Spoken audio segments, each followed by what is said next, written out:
Wobblewood was not marked on most maps, and those that did include it did so reluctantly, as if even paper hesitated to name it. The trees were older than most castles in Clayrealm, and they creaked not with age, but with opinion. Every branch, every leaf, every moss-covered trunk had something to say.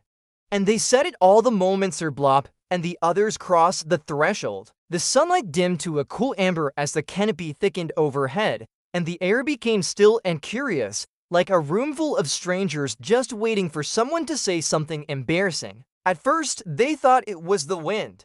Soft murmurs in the underbrush, a rustle too rhythmic to be random. Then came the first whisper, a voice not spoken, but grown, trailing down from the high boughs in a knowing tone. Sir Blop ... still cuddles a jelly donut every night before bed. The group froze. Blop stopped mid-step, his jelly-stained tunic stiff with surprise. "That's oddly specific," he muttered, shifting nervously. "And also deeply private." Then came more voices, not from the same tree, but from another.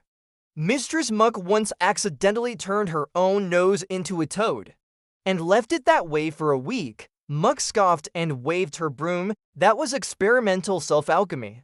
And besides, the toad had excellent balance. The forest chuckled, rustling in agreement or mockery. It was hard to tell. As they pressed onward, the whispering intensified. Droop the dragon fears the sound of corks popping. One branch revealed, followed by another, and once fainted from his own birthday applause. Droop blushed, glitter trailing from his nose. "I thought the clapping was a stampede," he mumbled. Knight Butterknife tried to brush it off with dignity.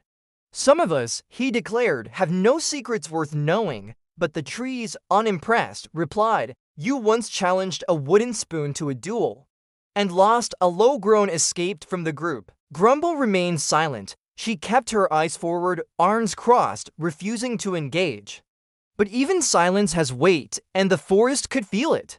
The oldest tree, gnarled and bent like a frozen wave, creaked slowly before whispering, not loudly but clearly. "Princess Grumble wishes she had never been born royal." The words fell like a heavy branch. For a moment, even the birds held their breath. Grumble didn't turn, didn't flinch. She simply walked on, chin raised, fists clenched, but something behind her eyes shifted. Sir Blop hesitated, wanting to say something, anything, but the forest was not done. One more tree leaned down and whispered directly to him, "You believe you're not a real leader.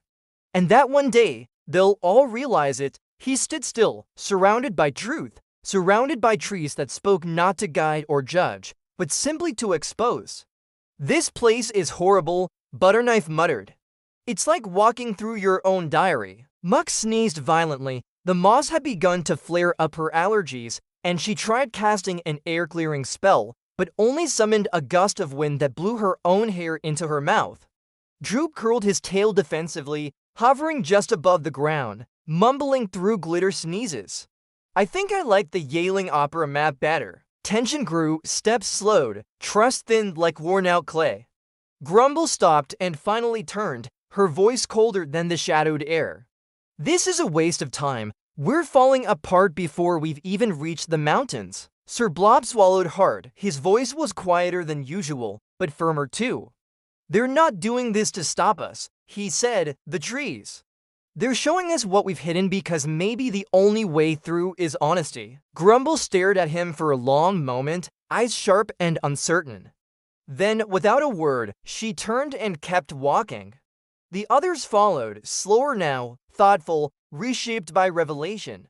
The forest grew quieter, as if acknowledging their passage, or perhaps growing bored. By the time they emerged on the other side, the air had lightened, the canopy lifted, and the trees no longer whispered. But in each of them, something small had shifted. Secrets aired could not be packed away so neatly. They walked on, awkwardly perhaps, but together, not because they were suddenly stronger, but because now there was nothing left to hide. And waiting just ahead, bouncing and giggling at the forest's edge, were a dozen squat, clay-skinned creatures with arms wide open and voices high-pitched with joy. The goblins were expecting them.